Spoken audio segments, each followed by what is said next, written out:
எனது அன்பான வணக்கம்.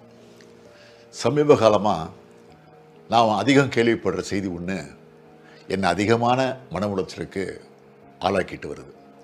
பெண்கள் குழந்தைகள் மீதான பாலியல் வன்முறையும் அதை போது உண்மையை சொல்லணும்னா அவமானமாக இருக்கு. நீங்க இருக்கிறீங்க அப்படின்ற தைரியத்தில் தான் நான் ஸ்கூலுக்கு போனேன். என் நிலைமைய பார்த்தீங்களாப்பா? அரசின் நடைமுறையில் இருக்கு.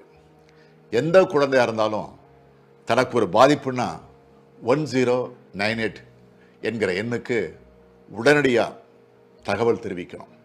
கொடுத்துருக்க ஹெல்ப்லைன் நம்பருக்கு என்னால் ஃபோன் பண்ண முடியாமல் போச்சுப்பா. வெறிநாய் கூட்டத்தில் நான் சிக்கியிருந்தா ரொம்ப ரொம்ப பத்திரமா பார்த்துக்கோங்க. எனக்கு உறவுக்கு என்னென்ன பேரோ